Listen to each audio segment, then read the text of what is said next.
Hello everyone, welcome to this GLS webinar. My name is Lydia. I'm a PhD student at the University of Cambridge. It's my great pleasure to be your student moderator for today. So now I'm going to briefly talk about the plan for the day. We're going to start with self-introduction of our authors and panelists. I hope you've all read the article. If you haven't, the authors are going to do a short presentation to summarize their article for you. And then the panelists are invited to make their comments. And we're going to finish with questions and discussion. So everybody is welcome to join. So now I'm going to give the floor to our authors and panelists to introduce themselves. Hello, I'm Sarah Hennessy, University of Cambridge. Hi, I'm Christine Howe, retired from the University of Cambridge, but the project that we're going to be discussing was my final project before I retired. Hi, I'm Neil Mercer. I'm here as well. Hello, I am Antonia Larraín from Chile. Chris Plasterhan from the University of Jerusalem. Okay, great. I think now we're ready for our short presentation. As you can see, it's about teacher-student dialogue in classrooms, and the question is, how does it impact on student outcomes? I mean, in one sense, it's a contribution to a field that's been producing a kind of accelerating number of publications over the last 50 years, but it's got some fairly, I wouldn't say unique, but fairly unusual features too. Firstly, the scale of the study that's reported in the paper, and secondly, the fact that the study looks at the impact on student outcomes. It isn't purely concerned with the nature of dialogue.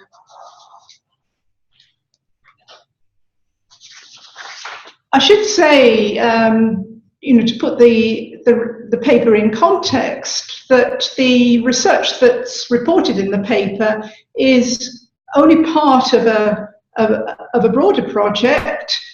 During the course of the project, we also looked at the nature of current classroom dialogue in England and looked at its compliance with models of what we might call models of good practice. And we've also followed up the results of our studies with developing the ideas for teacher professional development. And these two themes are touched on in the paper, but they're not central to the paper. The paper is primarily concerned with impact. And we certainly felt that there was a crying need for research on the impact of patterns of dialogue for a range of, I mean, there have been previous studies that have looked at the thing, but for a range of reasons, they don't produce conclusive results. So that's the background to the study. The study used very, very straightforward procedures.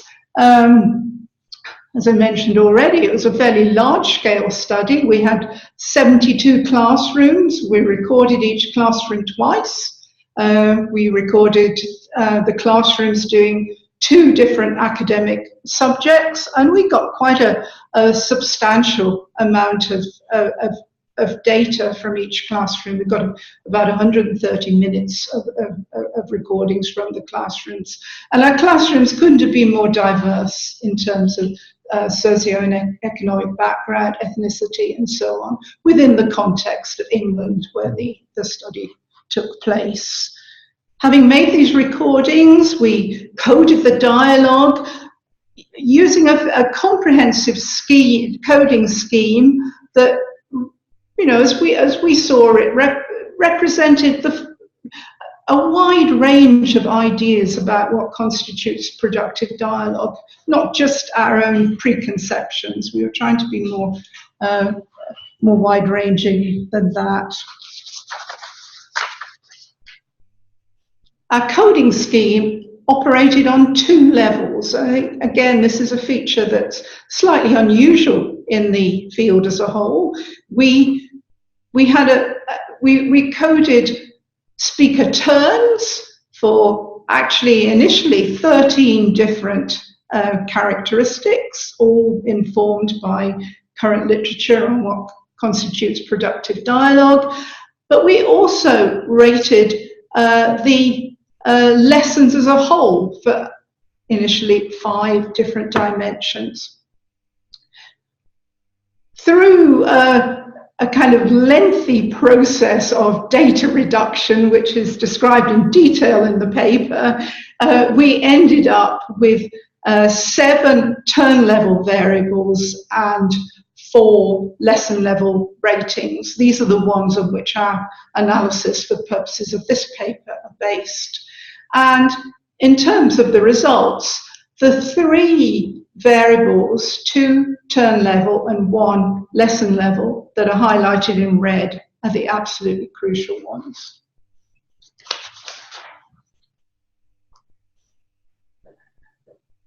Our approach to analysis was 2-level modelling, looking at the relationship between each of those 11 dialogue variables and a range of student outcomes. We had 6 outcome measures. They covered academic attainment, general reasoning, and educationally relevant attitudes. We also took into account a whole slew of variables that, because they might be related to dialogue or outcome, might confound the interpretation of that relationship. Now, I don't really have time to talk in detail about how we identified these potential confounds, but just to say that we started off with a list of about 150 possible candidates, and through a systematic process we described in full in the paper, we whittled them down to 3, and we used those 3 as control variables in our analyses. So what did we find? Well, we found that high levels of elaboration and high levels of querying were productive for academic attainment, so long as the students participated to a considerable degree. You may remember that participation was a lesson level variable. Elaboration and querying are turn level variables. It wasn't elaboration alone, it wasn't querying alone, it was these 2 in conjunction with high levels of participation. In addition, elaboration was productive for positive student attitudes as well. I think that's a very important variable, and this little diagram should help to hammer the message home. It was these 3 variables that emerged from our study as absolutely crucial. So, in conclusion, well, I mean, our results, the results I've just shown you, do support the contention that patterns of teacher-student dialogue are important for student outcome. But that's not to say that all our results were, well, what I might call overwhelmingly positive. And I put on this slide a few possible surprises in the data. Firstly, reason dialogue, although emphasized heavily in the literature, didn't prove to be related to any of our outcome measures. And secondly, we didn't find any dialogue variables, any aspects of teacher-student dialogue that were relevant to performance on our test of general reasoning. This said, the quality of group work, which was one of our control variables, was related to performance on the reasoning task, and we think that reasoned dialogue was important in that context. So that's kind of flagging up a possible difference between the group work context and the teacher-student context. I think these sorts of, I mean, are they negative findings, sort of non-relationship, shall we call them, are very important as one moves towards developing a sort of overall theory of what's important in this area. But nevertheless, I think even at this point in time, we can say that our results have all sorts of positive implications. I think they've got an important implication for theory. We've identified some variables that really make a difference, and I think that's helpful for advancement of theory in the area. I think our findings have important implications for methodology. We found very few main effects of any of these variables. Most of our significant findings were interaction effects, and they were often interaction effects between a turn level variable and a lesson level variable. And I think that underlines the importance of coding at several levels of granularity. And of course, the results, although, as I've said already, the focus of the study wasn't teacher professional development. I think it's very important that a small cluster of manageable variables, manageable because classrooms are using them to a considerable extent already, have been shown to have a significant effect. So, if you want more information about the study, here's our email addresses. We have video examples of the kind of things I've been talking about. If you really want to know what it means to elaborate in depth in a context of high student participation, we've got videos that you can look at. And finally, we're part of a much bigger research group, many of whom contributed to the study. Thank you. Okay, thank you. So now let's welcome our panelists to make their comments. Okay, well, thank you, Christine, for this great summary of the paper. I think that the paper is so interesting, so thank you for that too. Basically, it's a large-scale study testing the effect of specific moves on educational outcomes in teacher-student interactions. And I think it's important because, as you say in the paper, while there has been so many theoretical arguments regarding the benefits of dialogic teaching, what is it and which of its features are productive and why, specifically in whole classroom interaction, has been only vaguely defined. So I think that the paper is important for three kind of reasons, and I will try to organize my comments, questions in these three reasons. One, psychological reasons, second, pedagogical reasons, and third, political reasons. In terms of psychological reasons, I'm not really surprised by the absence of the effect of recent dialogue on outcomes. My research, and Krista too, I think, and some others have shown that reasoning is not necessarily productive unless there is tension and contradiction. So I was not completely surprised by that. And I was so interested in this idea you put forward in the paper that the combination between elaboration and query has to do with a kind of rich tapestry of interconnected and discursively salient ideas. And that would be that tapestry of interconnected and discursively salient ideas would be key for learning and for educational outcomes. And the idea, I think that it's a very interesting idea because that reminds me the Bakhtin idea of discourse. For Bakhtin, discourse is defined as a kind of imaginary field in which different voices, perspectives, point of view, etc., are in established relations of contestation, agreement, disagreement, and so on. But the key feature of this kind of field of meaning is tension. That is like the bonding aspect of meaning making. So I wonder, my question in this line has to do with why this kind of rich tapestry of interconnected ideas would lead to learning.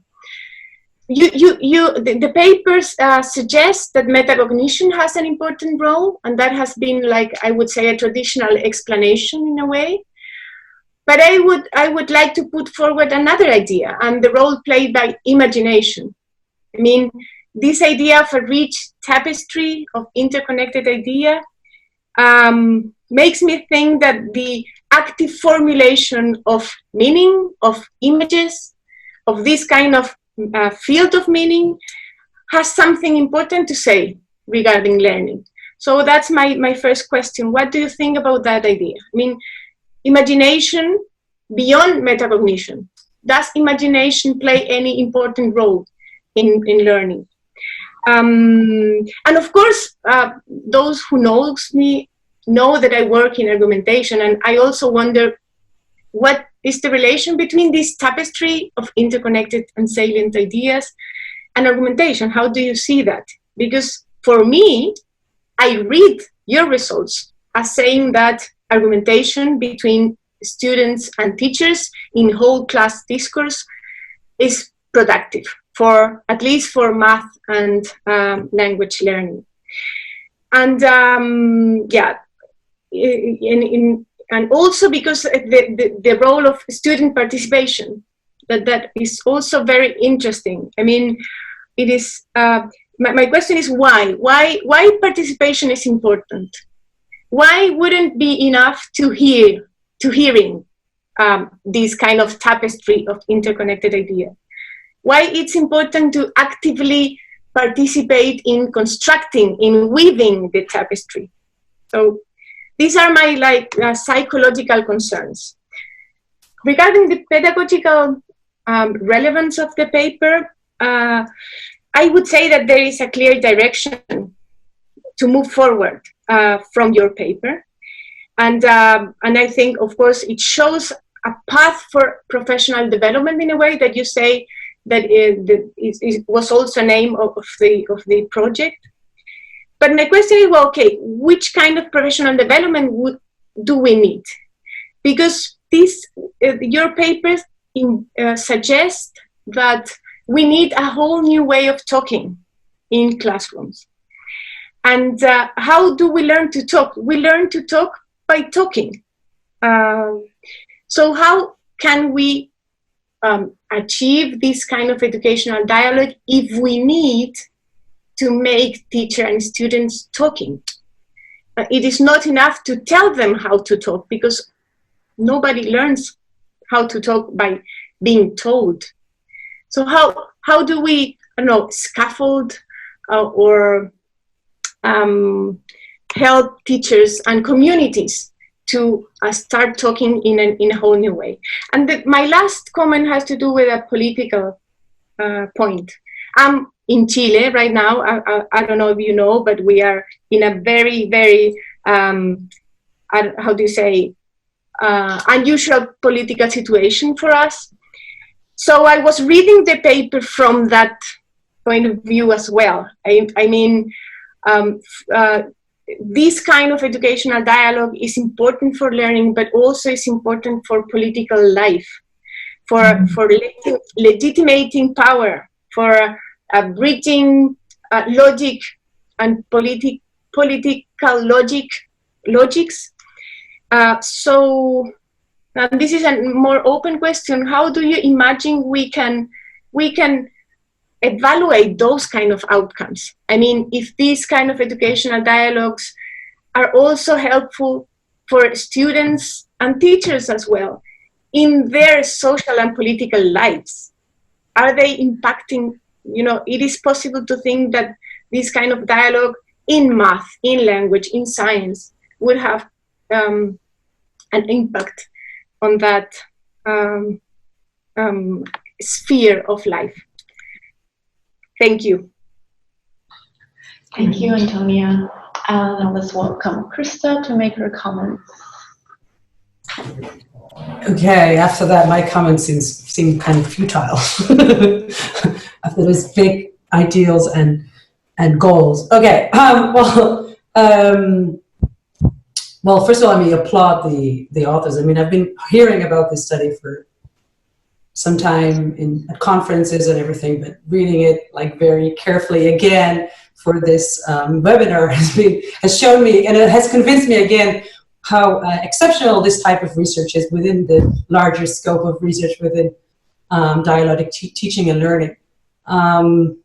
I've been closely following the literature and what the evidence is, what kind of research has been going on, and what kind of evidence do we have. We might disagree a little bit here and there about what is considered good evidence or okay evidence.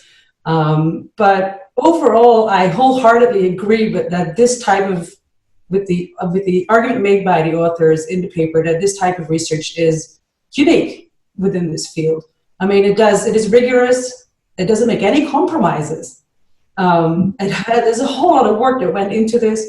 There is no false dichotomy, which we I think are very used to in this field, between qualitative and quantitative research. It has the benefits of very detailed qualitative research and the benefits of very rigorous quantitative research. It kind of combines some of the features of video studies that we know from the bigger TIM studies and stuff with the dialogue research, and also the fact that it uses standardized testing, I think, is very convincing, which is often seen within our field as something that is antithetical to dialogue, and therefore often not entered into any assessments when we look at the outcomes of dialogue. And I think that's very, very important.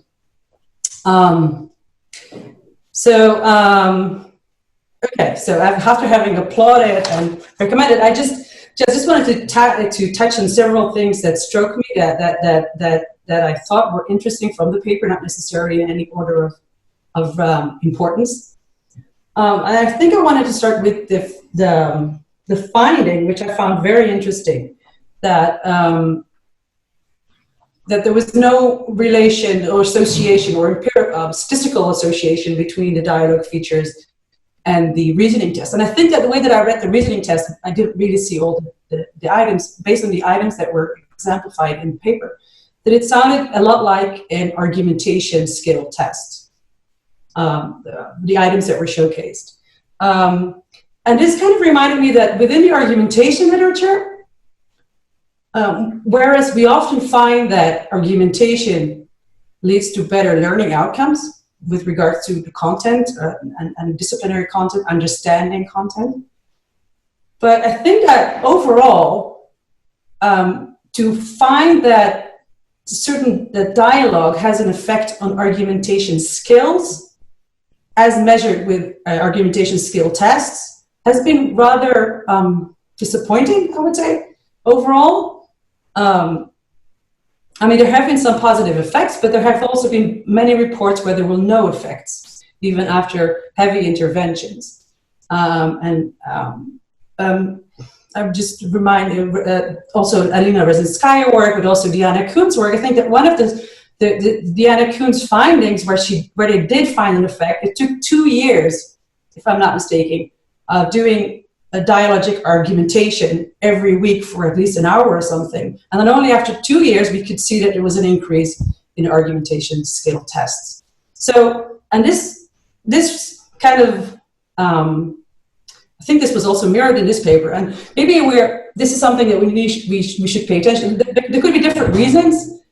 One of the reasons that I've been thinking, well, one of the reasons could be that I was thinking about is that it's very difficult. It could be the tests.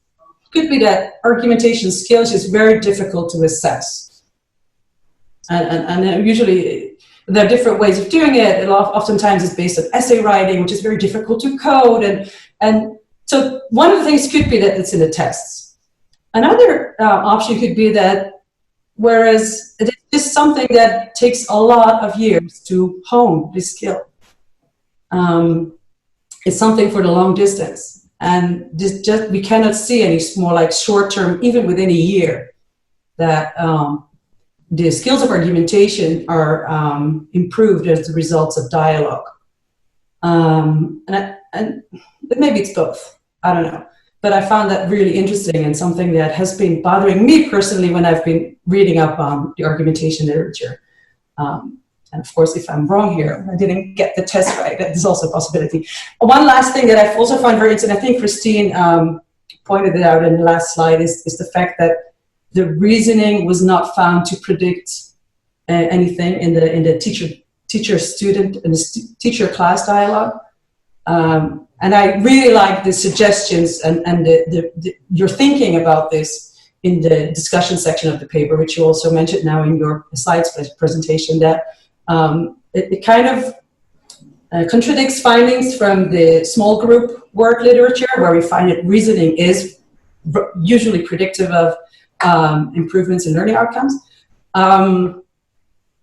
And I think you're right. I think I just wanted to point this out for everybody listening. I think that it's really worthwhile to read your discussion, the discussion parts about this again, because I think that it is something about the reasoning that is much easier. I mean, what we code as reasoning in small group discourse is usually of a higher quality than what we code as reasoning in a more like classroom setting.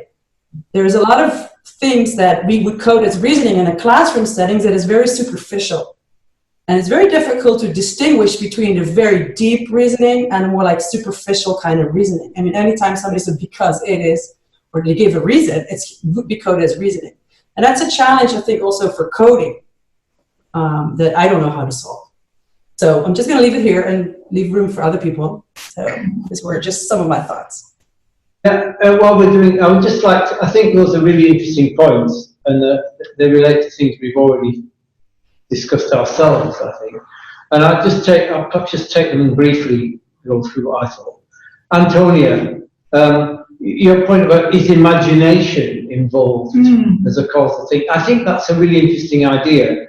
I think it depends partly what you mean by imagination, but what I think is involved in the importance of elaboration is that students are asked to put their ideas into words. So it's a sort of Vygotskian explanation, I think, which is that it's only sometimes when you try and put your ideas into words that you realise what you know and what you don't know.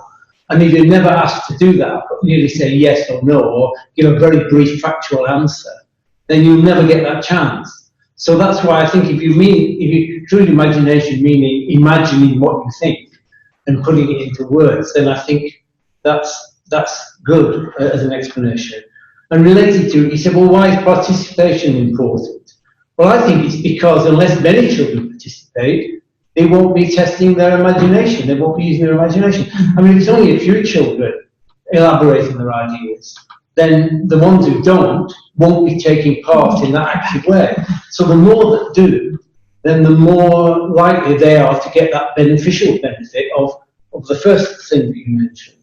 And likewise, the other thing that you mentioned too, I think, when it comes to participation, is there will be more variety of ideas heard, which is likely to mean that could be more challenging and more querying because you'll hear different ideas being imagined and put into words. So I think they all fit together in that way as a set of explanations, really. Then you said, well, but we need to teach teachers a whole new way of using dialogue in the classroom. And that was the first point. I think I disagreed. We didn't train any of these teachers to do anything, unlike the York study, which did. All we did was go out and look what good teachers are already doing. And we didn't get any of them to change their behaviour. And some of them were getting really good results. So I don't think it is a case of getting teachers to do completely new things. It's simply to get all teachers to do what the best teachers are already doing, and for the best teachers to be aware that some of the things they do are more important than other things. So in that sense, it makes it a more manageable task because it's not saying a whole new way of using dialogue. It's do what you do, but concentrate more on doing these things than the others. Sarah? Yeah, can I just chip in on that? Absolutely, and I think we have, long established ways of getting students to talk and making that talk more productive with use of ground rules and things like that, and many pedagogical strategies. But I think that the implications of our findings in this study show some targeted ways that we can work with teachers. And what we've been doing over the past year is integrating that knowledge, if you like, those outcomes into our work with teachers who are conducting their own inquiries, and getting them to observe their practice, reflect on their practice, and then systematically look at their practice to see which kinds of talk are going on amongst them, by themselves and also by the students. Yeah. So looking to see whether querying or challenging is happening, looking to see whether elaboration and building on ideas is happening, and so on. And teachers can choose their inquiry focus. But that's quite unusual for teachers to sit down and do that kind of systematic observation. And I think that's one of the clear implications of our research, that can be very productive. And we have found them targeting particular moves, if you like, or ways of interacting, and then improving that or increasing that over time. Mm. Do you want to respond to any of the others? Or? No. Well, another thing you mentioned was how can we evaluate the effects of dialogic education, if you like, on social and political life? I think that's a really important question, and it obviously goes a long way beyond what we try to do in the paper. I think that is a difficult one, but I think it's one of the things that we probably do need to think of looking at, because I think that's one of the ways we would justify promoting these approaches to education. After all, the one reason we went for measuring the results on maths and English tests is because we know that the powers that be, the political forces and the policymakers, respect those kind of results. They say, oh wow, it must be good because kids get better maths and English results and science in the York study. But we don't just care about that. We actually are caring about children in a much more profound way, about developing their voices as citizens and their ability to take reasoned and effective action through dialogue in the world. And I think that's something that we do need to think of how we evaluate. With Krista's point about the reasoning test, I think, as you said, I think Christine has already explained what she originally thought. I think Sarah and I agree with the nature of reasoning in whole class discussions, as you quite rightly pointed out, is often very different than in group work. And I mean, the results that Rupert Wegeroff and I got in the past, showing the effects of dialogue on improved reasoning, there were two important differences. One, it was only on reasoning in group work, and as you say, that is where you've got peer group discussion. It's very different than a teacher-led one. And the other thing was we weren't using. I think your point you made. If this has got the test we used has got some aspects of an argumentation test. Well, what we used in those studies was the Raven's progressive matrices, which was an entirely non-verbal test. So we might be measuring reasoning is a bit of a woolly term in some ways, in the sense it's an enveloping term. Yeah. It's not a bad term, but it includes more than one way of doing things. Yeah, well, maybe I can come in here. I mean, I have not the slightest doubt that reasoned dialogue's important in the context of small group work. I would say, about 30 of my previous studies have provided evidence for that.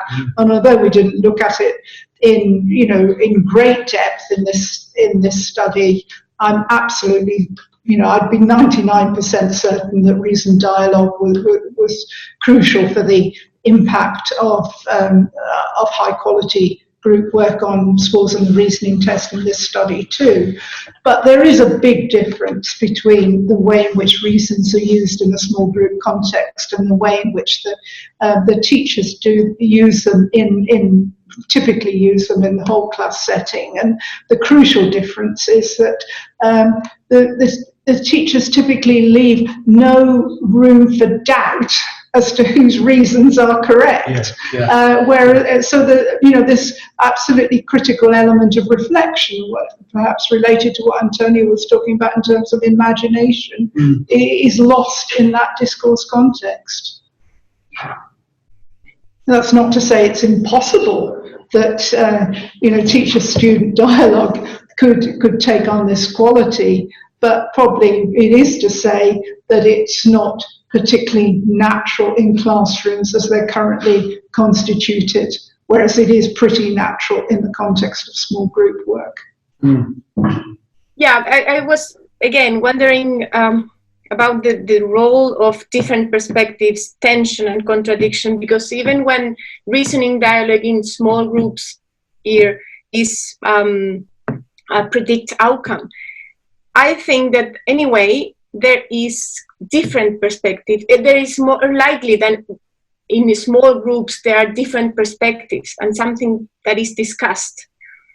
And but in whole classroom interactions, there is there is typically there are no different perspectives going on. So reasoning dialogue without different perspectives, maybe it is not so difficult to understand that it's not necessarily productive, because it's just like formulating reasons for one way to see things. And that's and I want to say something about what Niels say about imagination. For me, the key thing that this tapestry of interconnected ideas, that I like that idea very much, is showing is that imagination is not just to formulating your thinking. It's to, in that sense, it would be to formulate your thinking, but in the light of different perspectives. I mean, because of this idea of tapestry of interconnected ideas. So you are not just formulating one idea. You are formulating one idea in connection to other ideas. So you are like imagining a field. So that's, I don't know, Christine, what do you think about the connection between reasoning dialogue and different perspectives? I mean, is it possible that in this case, the lack of different perspectives is playing a role? I would say that reason dialogue is a necessary but insufficient condition for argumentation. Yeah. There are all sorts of other aspects that have to take place, counter evidence and so on. But probably we ought not to pursue that particular line too much further, because I can see time's marching on and we ought to allow time for questions from others. And I'm just about to start my dissertation.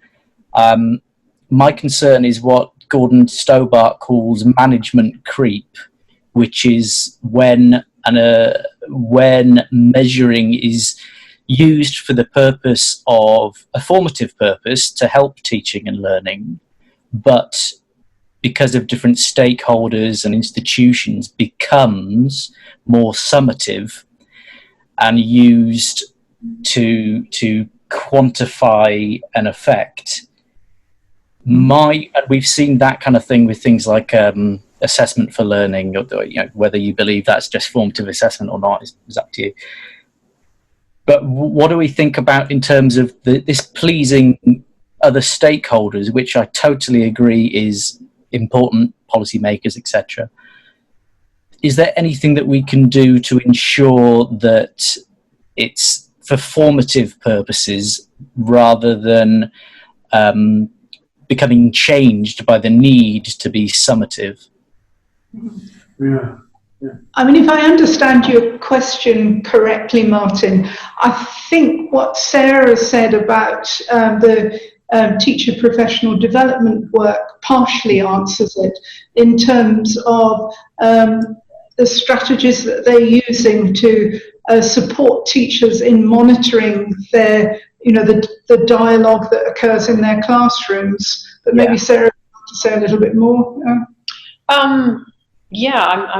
I'm not sure I could go much further. I mean, the strategies that teachers are developing are aimed at formative assessment, I would say, if you want to look at that dichotomy, because they are using dialogue to understand more about what students are thinking and for students to understand more about what each other are thinking and to learn from each other.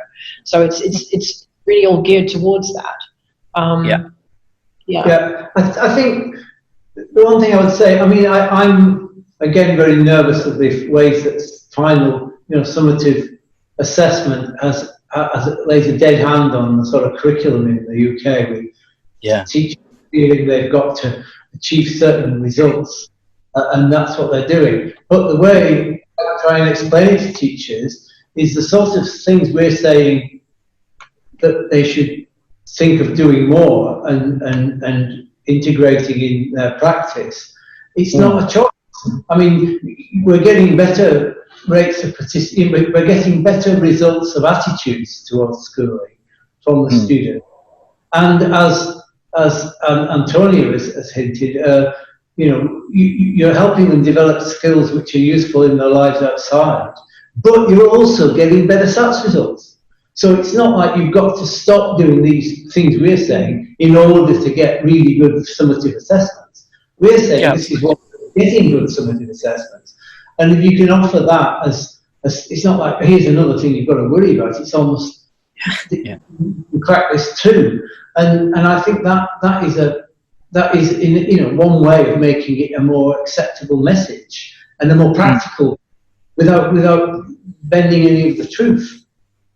We have one from Stephanie from Montreal, from McGill University, who wonders whether we have any more remarks or observations about the metacognitive perspectives mentioned in the article. She says it appears there was not a great frequency of metacognitive variables, which made it difficult to incorporate that into the analyses. Was this a surprise? And given that some of the teachers in the study might have worked on some of those group norms with their students, did we expect to see more instances of metacognitive type comments or questions? Well, I don't know that we had any expectations about the frequency with which it occurred. It was a nuisance from our point of view that it did happen so infrequently. The paper, we give one or two interpretations as to why that might be. Maybe it's the kind of thing that you don't do that often if you do it at all. But on the other hand, maybe teachers don't do it very often. We really can't tell from this, from the observational data that we got. I think it's a shame for all sorts of reasons. One is the great emphasis that Neil and his colleagues have placed upon the metacognitive dimension in their, in their previous research, and secondly, a lot of the theoretical interpretation in the discussion section, which we've been talking about already, sort of presupposes that the participating students are taking a metacognitive perspective on their dialogic experiences. I mean, that's absolutely at the heart of the sort of tentative theoretical model that we advance in the discussion section. So it is a shame, but it was the reality of life with our particular sample, which given the size of the sample and its diversity, sadly is probably pretty representative of British schools. It would be true, wouldn't it, to say that one thing we've found is that if teachers do some things which they already do, it benefits the learning of the students. What we can't say is there are some things teachers could do that they hardly ever do, which might also benefit the learning of the students. But if they're not doing them, we wouldn't see them, and therefore we can't relate. So some of the metacognitive aspects might be a really good idea, as Christine says, but we don't know, because we didn't train teachers to do them. So a different study that was of that kind, an interventionist study, could well prove it's really good, but we don't know. We have a question from, I think this one came from Chris Bailey in Australia. What are some effective ways that researchers have observed students resolve differences of opinion in the classroom dialogue? That might be one for you, Neil, actually. Oh, right, yeah. Well, I think what I would say is when we've observed this happening well, it's often been in classrooms where the students have developed with the teachers ground rules for operating in reasoned discussions, and therefore they know that they're following rules like you must respect people's views. If you oppose those views, you must give a reason for those views. You should allow people to have enough time to participate. And if you've got a different point of view, you should try and give a reason for it. So you don't say that's rubbish. You say that's rubbish because. And in that way, the students we found, I haven't said we've not got very hard evidence, but we've certainly got something slightly stronger than just anecdotal evidence. It seems that students are able to transfer those ways of resolving different views into other parts of the curriculum and even possibly everyday life, because they've been able to develop them in this controlled environment. So I think that's the way it really works, is in that sort of in that format, in that context. Probably one thing I'd want to add is that we shouldn't forget that the resolution doesn't necessarily have to take place there and then That's a good point. in the class, publicly or whatever. If a good discussion's taken place, the participants can take it away, reflect on it, change their mind many times afterwards, and a good idea may emerge several weeks later. Who knows? Well, I think Christine's own research, as in your book on group work, illustrates that very well. When you've got a delayed post-test result, which is best explained by the fact it kind of almost had a genesis, or I don't know what the right word. Sensitizing effect. Yeah, and also a prolonging effect. Yes. And the ideas don't need to be resolved for learning immediately.